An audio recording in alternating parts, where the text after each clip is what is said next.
Go outside your comfort zone. You gotta be willing to do things that you would never even think of in order to know what kind of person you truly are, to know what skills you have, to know what you're not good at. Because honestly, a great person knows what they're good and bad at. They know how to use the skills they have.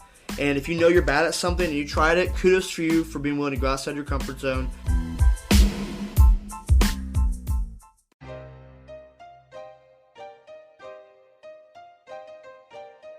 You are now tuning in to the Roughnecks Podcast with your host, Cole Nixon. Much love. But thank you for tuning in to another episode of the Roughnecks Podcast. I am your host, Cole Nixon. I'm a senior at Ohio Wesleyan University in Delaware, Ohio, majoring in business marketing with a minor in data analytics. I also play football for the Battling Bishops with a love for sports and entrepreneurship.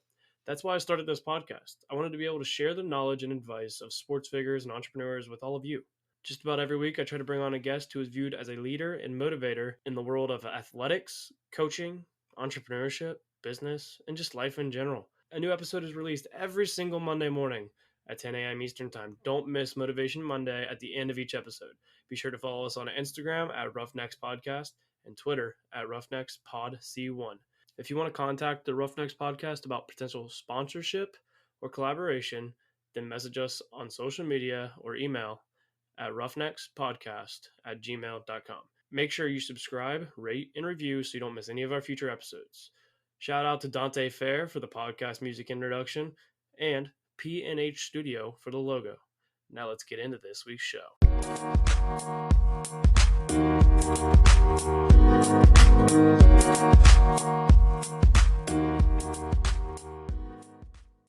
What's up, everyone, and thank you for tuning in to yet another episode of the Roughnecks Podcast. This is episode 30, and before I get into my conversation with my guest today, I want to share a couple updates.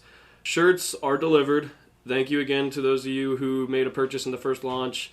I just got my first order of some of the things, and I'm excited for that because they'll be up for sale in the next sale. Super pumped, super excited to share that. There's a sneak peek on the Instagram, which if you aren't following on Instagram, go follow at Roughnecks Podcast. But the sale will be available in the middle of May. I just confirmed the date yesterday. The summer launch is set for May 16th. It will be pre-order again, so you have to order and then pay, and then I'll get you your, I'll place the order for the shirts and stuff. The sale will be May 16th, Sunday, May 16th through Saturday, May 22nd. Stay tuned for that announcement for sure. Unfortunately, hats will not be up for sale on this launch. I ran a Twitter poll and you guys wanted them, but I'm not going to be able to get it done. I will be working to get those available in the fall launch. I also ran another poll asking if you guys think I should get rid of my solo episodes and replacing them with special guests or bonus episodes, I guess you want to call them. You guys said yes. Can't say I disagree. So we will still be having the monthly topics, but that first episode of each month will not be directly related to that topic. It will, but it won't. It will be more of a loose and more of a learning episode for you guys. So starting next month, the first episode of May will feature a huge guest. The only hint I can give on that I'm willing to give on that, is Yee. If you know me, then you know I'm super excited for this episode. Just by those two little words, Yee. May 3rd will be a great episode to tune into, as well as the ones throughout this month, especially today's episode, because I have the lone snapper for the Ohio Wesleyan Battling Bishops here with me today. Welcome to the Roughnecks Podcast, Ben Warden. How's it going? Not too bad. You asked me about, this is an in-person episode, which I haven't done an in-person episode since, I think Max was the last time I've done an in-person episode, which was episode 7. So it's been a while. Don't worry, we're taking all COVID precautions, and we get tested all the time anyway. But I mean, it's crazy the world that we live in that you can't do these episodes anymore as much. But it is cool to have the technology to be able to do this. Because I did an episode with a kid in Cali. Oh, really? So luckily it allows us to do it, but it's still weird. You wanted to come on. You asked me to come on, and usually I ask people every time somebody says that, I'm like, "What do you have to offer?" And you actually do have something to offer, but before we get into today's topic, tell the listeners who Ben Warden is. All right, so Ben Warden is a sophomore at Ohio Wesleyan University, long snapper. play a little bit of center on the side, but I prefer to snap balls 15 yards, not 5. From Marysville, Ohio, just right down the road. Go Monarchs. And Not technically a townie, but you're close. I'm close. It's Different on the area edge. code. Yes. The area code's what saves me on that one. Yes. But yeah, majoring in psychology and health and human kinetics, and huge sports fan. Huge sports guy. You do some stuff with Moyer, don't you? Yeah, so him and I actually convinced him. So starting last Wednesday was our first time. I think we're going to go back on live again this Sunday. He's always been, you've had more on the show before. He talked about how much he loves the Cleveland Browns. Well, him and I are huge Cleveland Indians fans, and I convinced him that we can start going on live on Instagram every week and just talk about the Indians and what they're doing and just stuff around the MLB. Because I play football, but my biggest love growing up was baseball. That's a lot of guys. I mean, even like Fankhauser, that he was the same way. Like, he wanted to go play baseball originally. So Yeah. a lot of people are baseball guys as well. So why? I ask a lot of people this. Why OWU? Why OWU? Okay, so I originally had no inclination of coming to Ohio Wesleyan. I didn't have any inclination of playing football either. I was sold on going to Ohio State or Miami, and I was actually this close to putting my down payment in Miami. And then one day, my head football coach, Brent Johnson in Marysville, he pulls me aside while I'm walking the hallway. He's like, "Hey, I know you said you didn't really want to play football in college, but there's this head coach here from a small school in Delaware," and I knew immediately it was Ohio Wesleyan. Yeah. And he was like, "I wouldn't you just sit in there?" A lot of the time, these people don't send their head coach. They don't send the head coaches. They send a graduate assistant or something like that. He was like, "I want you to talk to him. I feel like it'd be a great fit." So I went in there. I talked to Coach Watts, and I took a tour here. I had an overnight, and I know it's pretty impressive to say I was convinced to come here with my overnight, even though one of my hosts for my overnight was Brock. Oh man, Yeah. I feel bad for you. No. If you're an Ohio Wesleyan person, If that's not the true epitome of commitment, I don't know what is. oh man, yes. But I no. mean, if you're an Ohio Wesleyan person listening to this, then you know probably how miserable it would be to have Brock as your host. Brock, if you were listening, I'm sorry, but that would just be awful. I just love it here. I love the small school vibe. I mean, one of the big drawbacks of going so close to my house is my mom's breathing down my neck every other day. I love my mom to death. I love you, Polly. But other than that, it was an honor to be able to play the game of football for 4 more years, especially at such a nice academic school. And the school has a lot to offer, not just with athletics, but also academics, a lot of internship opportunities.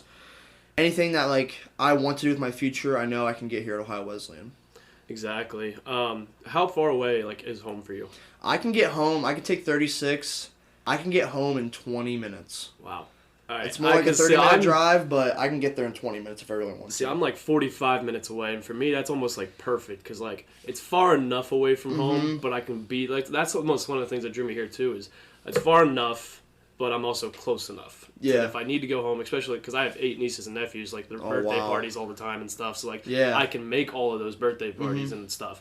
But so would you recommend the D3 world to other athletes? Because I think D3 gets overlooked sometimes. D3 gets overlooked a lot, but honestly, there is no shame in playing Division III athletics. Because I will say this, the best athletes I've played against were in high school. They were in Division III. I see Division III athletics as the guys and girls who play collegiate sports. They were very talented at the high school level. They just unfortunately weren't blessed with the physical attributes that you need to be a Division II or Division I athlete. They were an inch too short. Their 40 time was half a second too slow. I truly believe that Division III athletes, while obviously we're not as physically gifted as our Division II, Division I level, the love of the game is the most at the Division III level because you have to pay to go here. We don't get any athletic money whatsoever. It is solely for the love of the game. Oh, and we are paying. Let me tell you. Oh, yeah. We're paying. Yeah, we are paying. That actually leads me right into what our topic of this month of commitment. And, I want to dive into that from a sports standpoint. Right. And I know my listeners are probably oh my God, another sports thing. I talk sports a lot. If you haven't picked up on this, right. Yes. And because in my opinion, sports translates to life better than anything else I've ever experienced. And sports will teach you crazy things and these lessons that will stick with you forever. And I talked about it last episode. I came in with 60 guys. Mm-hmm. Our freshman class had over 60 guys. Fast forward now, officially retired. There's 14 of us. Yeah. One of them was a transfer, so he wasn't even part of the original 60. and not all of them are graduating this year because some of them are using their 5th year and coming back. Right. Which, well, I guess you want to call it a 5th year or whatever. Yeah. Not me though. I'm officially a NARP, which is a non-athletic retired person or non-athletic regular person. Sorry, I always say retired, but you did it probably like the rest of us. At one point, like you said, I'm committing to Ohio Wesleyan. Yes. But how many people actually commit? That's is the real the thing. difference. That's when I see these people on Twitter talk about how, oh, I'm blessed to say I've committed to this school.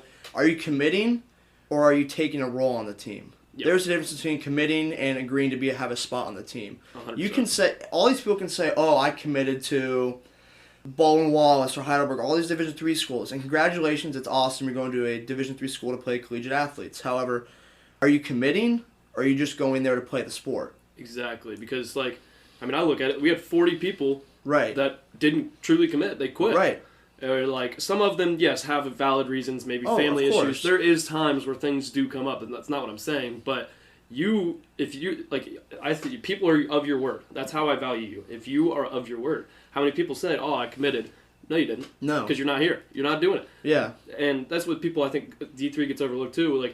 Yeah, it's D3 football or D3 basketball, whatever it is, but how many people can say they went and played 4 years of college sport? Right. I don't care what division it is. How many people can go say, I played 4 years of a college sport? Right. And it looks great on a resume. It does look great on a resume, but it's also more, honestly, it does look great on a resume, but I also see it as sort of a pride thing. Like, you're in high school, and odds are if you go to play Division III athletics, you were a starter for most of your time in high school. Yep. And you come to college, and you're thinking, oh, it's Division III, I'm going to be starting. You come here, and there are some really freaking good athletes at this school. Oh, yeah. Some very freak athletes. I truly believe, Cordarius Melton, Cody Strite, Zane Reese, these are some of the most talented and athletic football players I've ever seen. And these guys, you come here and you're like, wow, it's humbling. Yes. But there are some guys who, I'm taking from a football standpoint, there are some guys who are like, well, it's a mistake they're not starting me as a freshman, I'm too good for this, I could be somewhere else. It is very difficult for a man, because once you come to college, you're a man. It's very difficult for a man for the first time to take that kind of adversity and be like, you know what? I can get through this. It's okay, I'm not starting right away. It's very hard for somebody to be on the low end of the totem pole and be willing to do what it takes to get to the top. Yes. And because I think most of us as a freshman, we come in because we're hot shit in high school. Yeah. So we're going to come in I can earn that spot. I can start. My freshman year, I was that first 2 days of camp, I was like, I'm not going to be able to start. It wasn't that I didn't have faith in myself or anything. I just knew I wasn't there yet. I knew I had to do a lot of work to get in front of the older Rubel and in front of Brad Brodak. That's the thing too, is I had those two were the starters, and then I had people like Mario, Heidel. Heidel wasn't here yet, but Mario, Rubel. I had all these people in front of me, and I was like, yeah, it's not something that's easy, and that's what it shows. There's a lot of talent at this D3 level that people don't realize. We played against the receiver 2 years ago from Wittenberg who played at Kentucky. Yeah. There's people that, things happen and they end up in the D3 world, but there is a lot of good athletes in D3 football.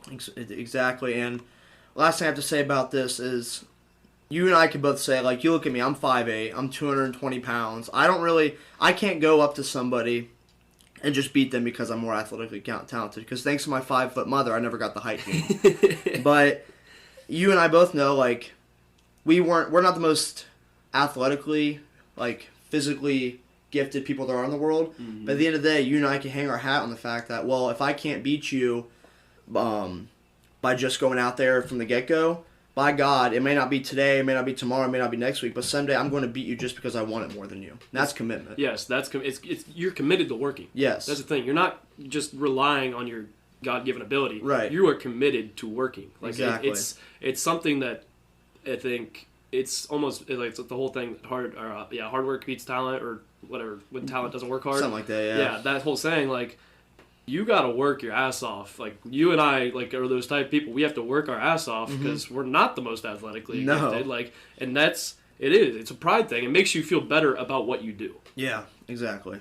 But I want to dive in a little bit and talk about, if you're a high school athlete and you're thinking about going and playing at the next level, what kind of commitment you're really making, because it's not just football. No. There's a lot.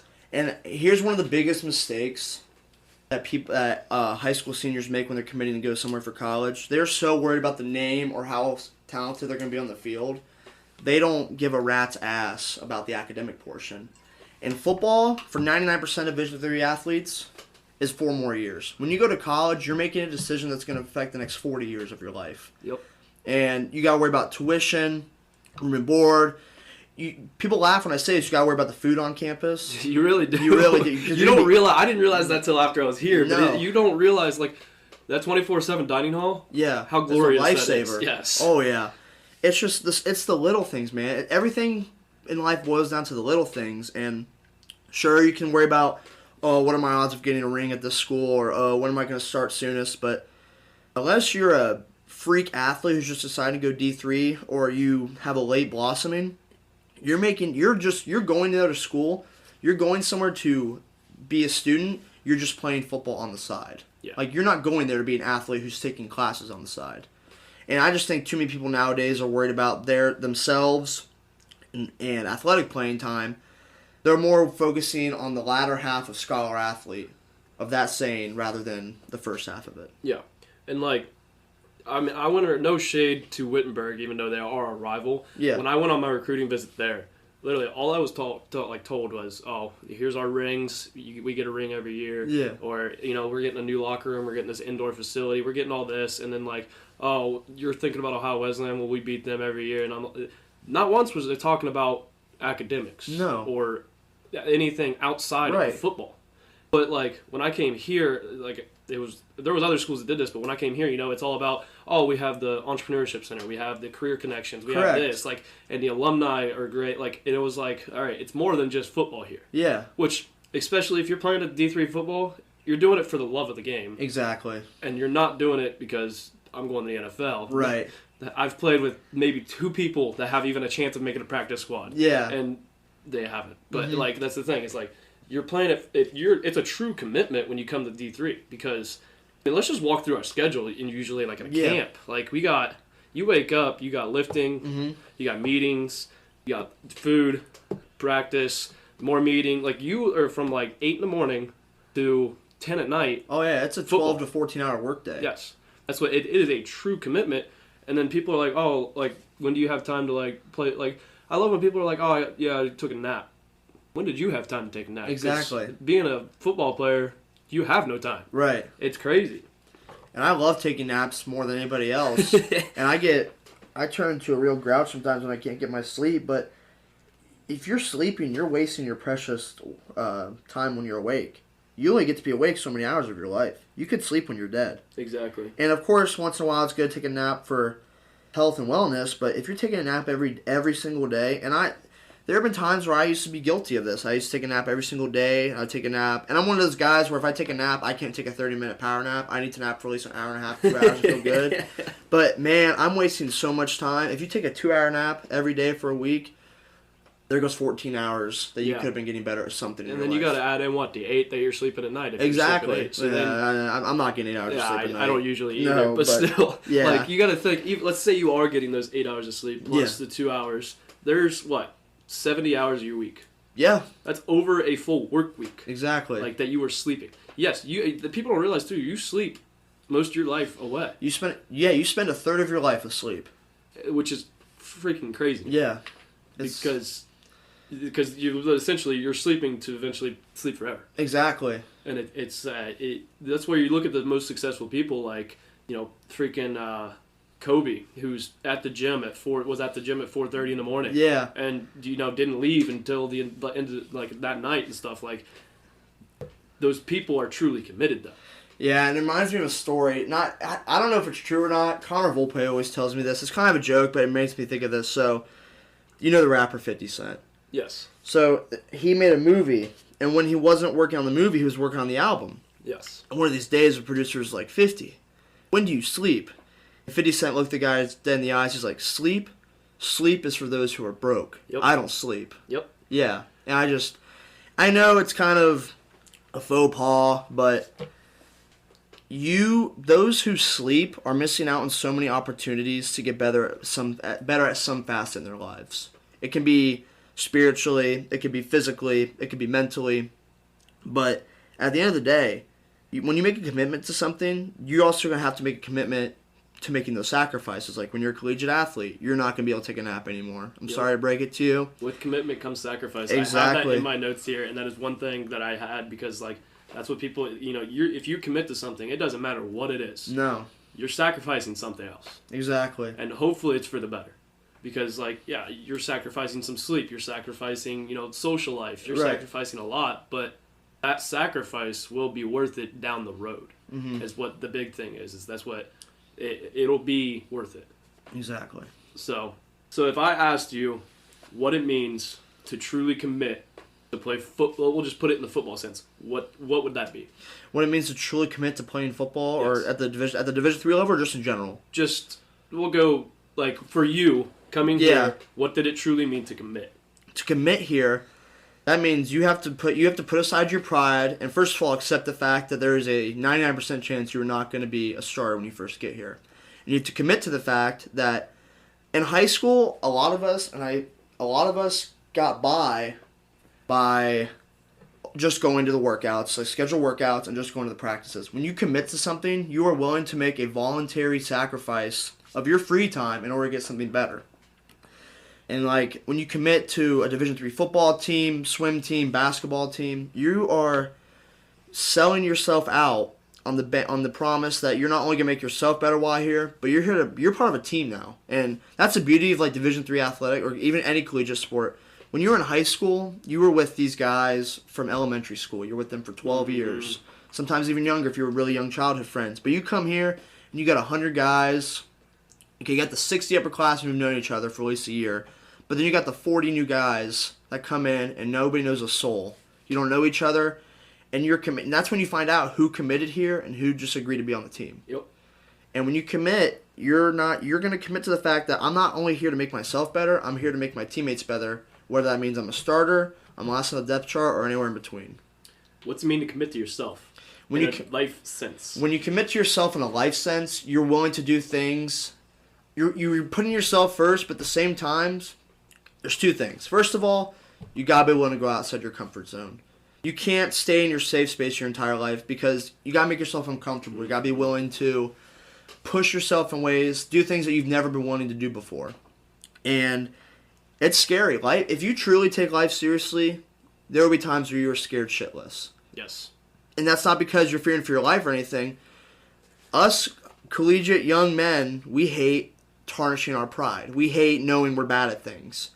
But it has caused me, I can say personally, like you said, I hate being bad at things. I hate failing. I hate messing up. I hate to the point where I've messed up relationships with friends and family and girls because of the fact that I get pissed when I screw up. Right. And that they get why are you getting so angry? And it's I'm not mad at you. I'm mad at myself and I'm taking it out on you. Right. It's one thing that I have to work on, but it's still one of those things we hate being, especially men, we hate being wrong. We hate messing up. We hate being wrong. It's a stereotype, men hate, being told what to do and everything, but in God's honest truth, there is some honesty to that. Yes. And I know we hate to fail. Failure sucks, but at the same time, failure is life's greatest lesson.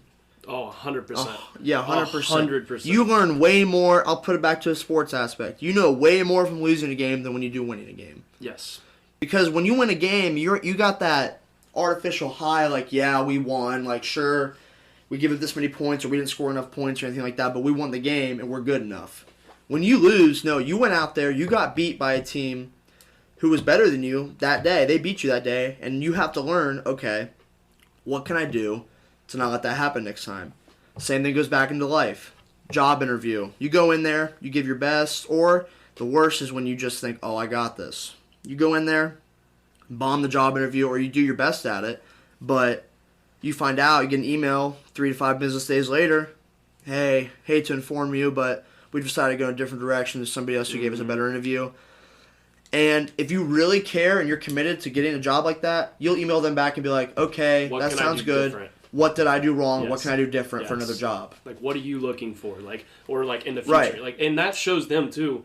that you are truly interested. Exactly. And they might even sit there and go, well, like later down the line, if you do apply again for something, they're like, like he asked, and they see the difference. They're like, all right, he's truly committed to being better. I wasn't here to get a job. I was here to being committed to help making your company better. Yes.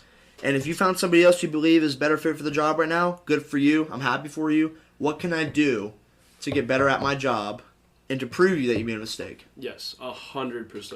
But back to what I was saying about, you said what's it mean to be committed to yourself. The first part was being willing to go outside your comfort zone. And the second part is you got to be willing to make decisions that you're not it's kind of the first thing, kind of not. You got to be willing to do things you don't want to do, flat end of the line. Mm-hmm. Like, when you're committed to something, you don't live your life in luxury. No. You spend every minute of every day trying to figure out what you can do to be better at it. And honestly, we joke about it, but like naps are really nice or sleeping's really nice. You can get by with little sleep if you really are motivated. Yes. I can't go out with my friend. I can't go out with my friends.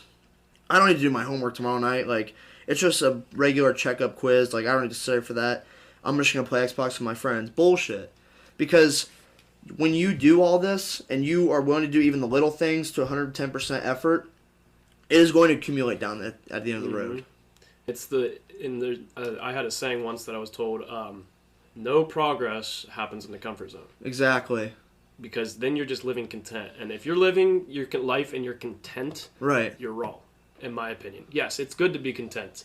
You should be striving to be better than what you are. 100%. Everybody should. And I had a quote too the other day that I was reading a case study for class, and it was crazy that it came in, but it said, and the guy, it was that he was given his he won some award, given a speech, and he said, I want to be they're like, what's the goal next? He's like, I want to be a millionaire. And people kind of laughed at first, and then he said, I don't want to be a millionaire in terms of money. Yeah. I want to be a millionaire in terms of impacting millions of lives. Right. And I was like, I literally stopped and was like, damn, like, that's deep. That is I've never deep. heard that before. Because, I mean, when you think about it, that to me would make me feel better, like a pride thing. Right. I'd rather impact millions of people and be broke. Yeah. Than be rich and not help one person out in their lives. Yeah. Exactly. And unfortunately, you see that a lot in the world. The people who are rich, they could do a lot of good. And I'm not saying that they should put everything they have, all their money into it. Like, you deserve that money. You earn that money some way or another. Correct. But they don't impact people. They don't help as much as they probably should. No. But, so, we'll get a few quick questions here. All right. If you could go back in time, tell yourself one thing, what would it be? If I go back in time and tell myself one thing, anything, at some point in my life, that's usually the response I get every time. That's tough. Yeah. Because I do have a couple, not regrets in my life, but things that I wish I could have or didn't do. If I had to say one thing, if I go back in time, it would be, you got to start preparing for the future now. Oh, yes, God. I wish I could go back and redo that. I'm talking about, like, mid to late high school. Like, I could go, I was valedictorian. And smart guy. Yeah, I try to be at times. I was valedictorian, but honestly, like, I was so, like, high. Like, I'm not gonna lie, I had a bit of an ego in high school. And I got humbled when I came straight to college, but I had a bit of an ego in high school, and I was like, oh, I can worry about that tomorrow. No. Because when you're sleeping one more day away that you're not going to get back, that you could have been preparing for your future. Like, you always talk about how, as soon as you get your first full-time job out of college, you're preparing for retirement. Okay, what's your skills going to be? What are you going to, when you're in retirement, what are you going to look back on? Sure, you have all this money to spend, but vacation's worth $1,000. Memories last a lifetime. Mm-hmm. You got to start preparing for the future now. Mm-hmm. And that takes place with, I could have done a lot more stuff outside of the classroom academically. I could have done a lot more stuff outside the football field with long snapping, practicing. I let myself get away from that. There were times where I put relationships, both with girls and friends, ahead of myself and my goals. Honestly, I'm going to rephrase a little bit. If I could change one thing about myself, it would be make sure you're doing something right now that you'll be proud of in 10 years. Yes. I heard, there's a thing I heard one time where, they're asked, I forget his name, who's your hero? He said, me in 10 years. Yeah. It's like, that's the person I'm chasing. That's the person I'm chasing. And then you got 10 years later. Mm-hmm. All right, did you catch up? No. Now I'm 10 years ahead. Exactly. And it's always looking, because because I wish I could go back. I came in thinking I was going to be a computer science guy. Found out I did no research on it. I didn't know anything. I just knew there was a job opportunity. I didn't know anything about it. Right. And thought I was just going to be able to, pick it up, whatever. I'll figure it out. First semester, and then I'm doing that coding class, and I have a C+ in the class. Yeah. And I'm like, wow, next class I got a D, and I'm like, okay, obviously I'm not picking up on this. Yeah. This was not the right choice. And there's nothing. I don't think there's anything wrong with that, but I wish I would have researched, look into it a little more, and learned and prepared, because then I wouldn't have. I don't want to say wasted, but wasted, 2 semesters on a degree that I wasn't going to get. Exactly. Instead, I had to change it, and now I'm a business guy, which I would have never honestly thought when I came into college. But it's crazy because, I didn't prepare, and I didn't truly commit to my future. And that's one of those things where you gotta be willing to go outside that comfort zone, man. Like I came into college, I was a pre-med major. I wanted to be a doctor. I was heart set on. I was like, you know what? I'm going to be a doctor. It'll be amazing. And then, I made the dean's list my first semester, but at the same time, I couldn't imagine spending 12 years doing that. Yeah. All those classes, that rigorous hard work, I just couldn't imagine. And it's not, people who do it, kudos to them, props. They're very intelligent, hardworking people like Jax Harville, who graduated. Mm-hmm. Yeah. I'm happy for him. That's awesome.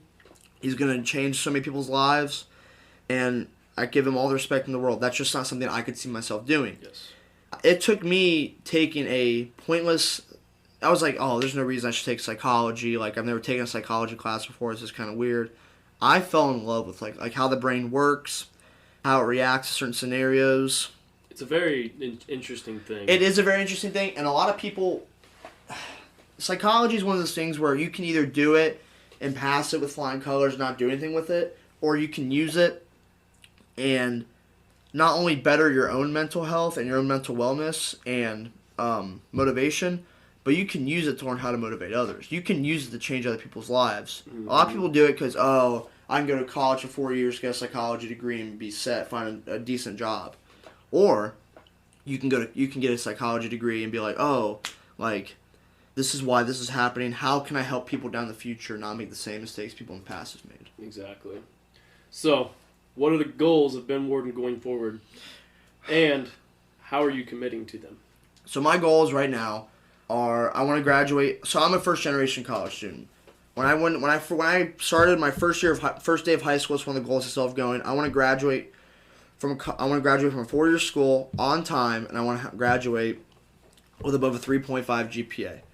I also want to be a 4-time letterman in college, because I'm also being the first person to go to college. I'm also the first person to letter in varsity athletics in a college at any level. Yeah. And honestly, right now I can say I'm on pace to have both those goals set, but I can't get complacent. I can't sit here and be like, oh, I'm doing the right things right now. There's nothing else to change. Again, that's bullshit. Like, there are times where even I struggle to motivate myself. I wake up on a Sunday morning, and I'm like, it's Sunday. Everybody else is relaxing today. Mm-hmm. There's no reason I have to study. Yep. I feel like, too, because you live in the frat house, don't you? I do live in, yes. I feel like that can sometimes be difficult because, you're in a house with a bunch of guys. Where, and like, let's go play some video games. Let's go watch this movie or something. Like, but then, like, you almost have to do it for yourself and be like, I got to do this. I got to study. I got to do this. And it goes back to being committed to yourself. Yes. If I want to be committed to myself, I have to be willing to tell my friends, my best friends, hey, I'm sorry, like, I really want to play video games with you guys, or I really want to watch that movie or hang out, but I got to study for this exam. Yep. And too many people have put time and effort into me for me to let them down. Whether I was a 5-year-old in flag football or my senior year high school history teacher. Anywhere in between. Too many people have told me they believe in me and that they think I can do great things with my life, that I can't let them down. Exactly. That's 100% true. I like that. So, I'm going to challenge you. Okay. Do a little challenge here. What's up? Because I'm doing it this month. I'm doing a 30-day challenge. All right. I want you to commit to something. I don't care what it is. Okay. Pertaining to commitment or just in general? Because I can go either way. In general, so many people today wake up and the first thing they do is they focus on what others think of them. You get on social media. You see who texted you this morning. You see, how's my favorite sports team, everything going on? No.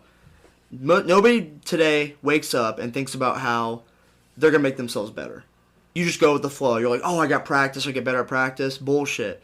We talked about this earlier. Go outside your comfort zone. You got to be willing to do things that you would never even think of in order to know what kind of person you truly are, to know what skills you have, to know what you're not good at. Because honestly, a great person knows what they're good and bad at. They know how to use the skills they have. And if you know you're bad at something and you tried it, kudos for you for being willing to go outside your comfort zone and doing something that honestly you'd probably be embarrassed with. Whether it be you're a terrible ice skater, but your girlfriend really wants you to go, or you've never baked before, or you've never read this certain genre before, or watched this kind of movie before. You gotta be willing to go outside your comfort zone and do something that you would never imagine yourself doing now, 5 years or 10 years down the road. In all honesty, every day you wake up and every day you go to bed, you are one bedtime closer to going to bed forever. Mm-hmm. Do you really want to? Can you go to bed at night knowing? Can you look yourself in the mirror at night and go to bed knowing that if I don't wake up tomorrow morning, I did everything I could in my life to know that I was going to be the best person I possibly could be for both myself and the ones I loved. And that's all that matters in life. That's what makes a true person, a true man, a true woman, a true character, is willing to do things every day, no matter how hard they are, no matter how strenuous they are, no matter how annoying they are. You got to be willing to do something that not only makes yourself better, but makes those around you better. Yeah, and that like looking yourself in the mirror, that's a hard question to ask yourself. It is. And it's not an easy, people might shrug it off, but that is not an easy answer because most of us cannot honestly say. No. Would be content if we die, like if we didn't wake up tomorrow, we were okay with how we lived our life. Right. Because most of us think, oh, well, I'll be better tomorrow. And that just has to remind me of this one other thing. If you're not failing in life, you're not pushing yourself in life. If you're doing things that you know you're good at every day and trying to succeed because you're scared of failing, you're also scared of being successful. Mm-hmm. Failure is life's greatest teacher, whether it be on the field, in the classroom, in a relationship, any way whatsoever. If you're not willing to fail, you're not willing to succeed that far down the road. 100%.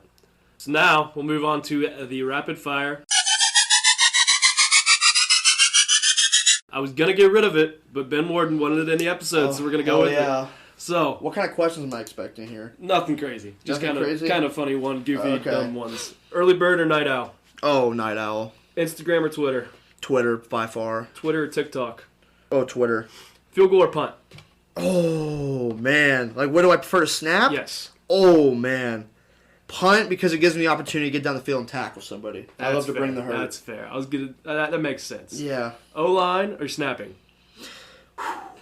I'm better at snapping, but I like playing O-line more. Marysville or Delaware? Oh, the city? Or like the city itself? Yes. Oh, I love Marysville more than anything in my life, but Delaware is just such a nice. I love downtown. I love the atmosphere. I'm sorry, but I gotta go with Delaware on that one. And with that, that's a wrap on the 30th episode of the Roughnecks podcast. Thank you, Ben Warden, for coming on the show. I actually have it now. All guests get one now. I just got the shipment in the other day. So now you get a Roughnecks podcast sticker. No shit. If you want a Roughnecks podcast sticker, you can order them. I am getting another shipment of them in. So be sure to purchase that on the summer launch.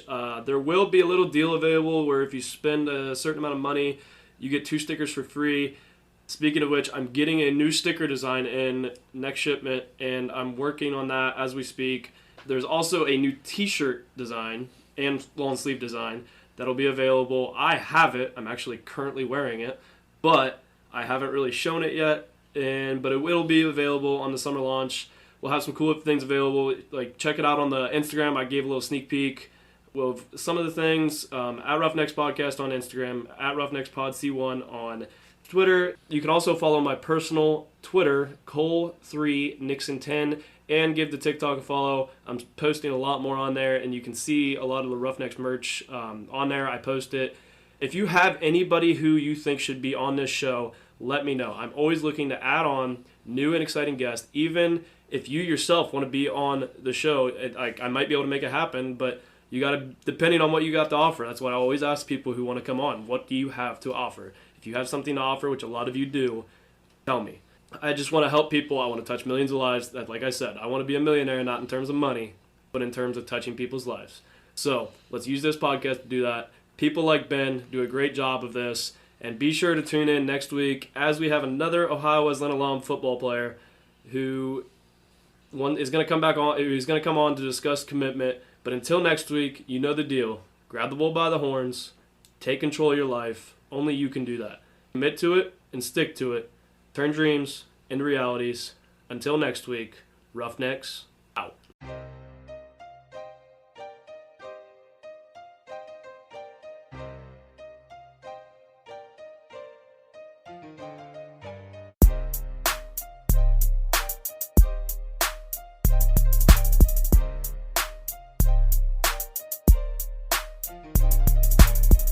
Oh, thank you.